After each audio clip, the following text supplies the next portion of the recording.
Баршаға сәлем, достар, қалдарың қалай? Достар, бүгін сірне жасаймыз.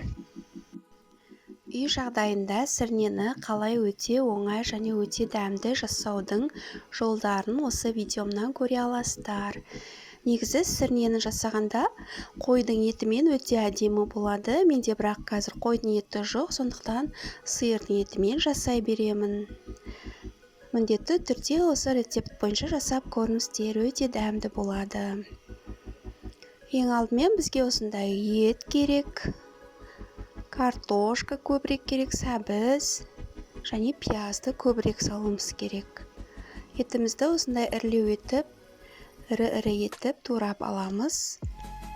Және бізге осындай іш май немесе құйрық май салсақ өте дәмді болады. Негізі картошка сәбіз салмаса да болады, бірақ мен картошка сәбіз салғанды жақсы көрем өзім. Сондықтан осылай істеймін. Осылай етімізді ірілеп турап алғаннан кейін қазанымызға ең астына осындай іш май болса, іш майды қойып, немесе құйрық май болса, құйрық майды турап осылай қазанның астына төсеп қойсаңыздар болады. Содан соң жуып кесіп дайындап қойған еттерімізді, осындай ірі-ірі кусок еттерімізді осы майдың үстіне қоя береміз. Тізіп шығамыз әдемілеп.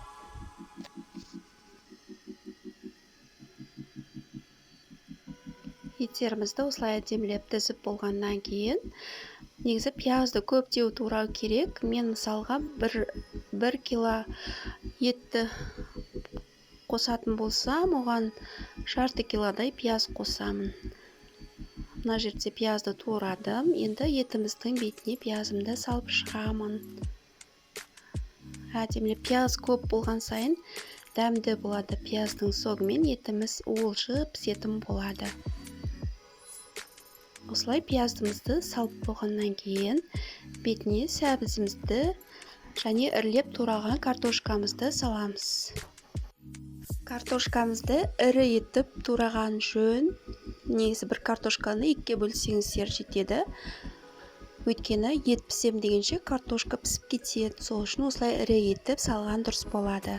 Содан соң картошкамызды салып болғаннан кейін бетіне тұзын салып, дәмдеуіштер салғыңыз келсе саласыздар. Содан соң қақпағын жауып, ешқандай су, ештеңе құймаймыз. Қақпағын жауып, газға қоямыз. Газға қойған кезде бірінші кішкене астын ашып қоямыз. 10-15 минуттан кейін астын басып, қақпағын жауып, 2-2,5 сағатқа осылай қалдырамыз.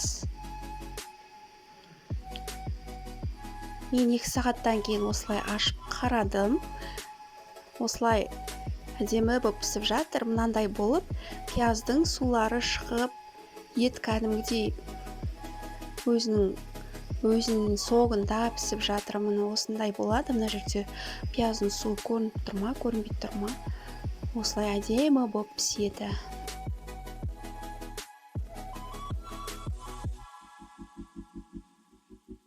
Міне біздің сірнеміз дайын.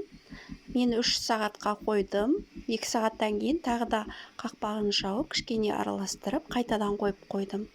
Міне өте тушенка сияқты уылжып, еттер өте жұмсақ болып піскен. Пияздың өзінің соғы шығып, өзінің соғына піседі. Осылай әдемі болады, дәмді болады. Достар, міндетті түрде осы рецепт бойынша жасап көріңіздер.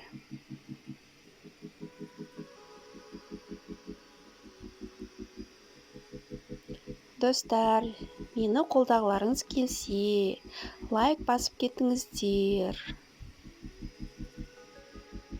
Келесі видеоларымды жіберіп алмас үшін каналға тіркеліп қоюды ұмытпаңыздар.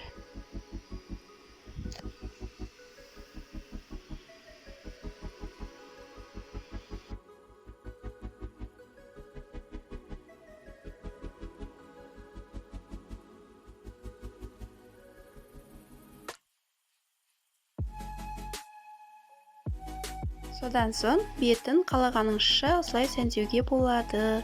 Пияз турап, көк пияз турап, өте әдемі болады. Дәмі өте керемет. Еті ауызға салғанда еріп тұратын, өте жұмсақ еті. Өте дәмді сірне. Достар, видеом ұнаса лайк басып, комментарий жаза кетіңіздер. Рахмет.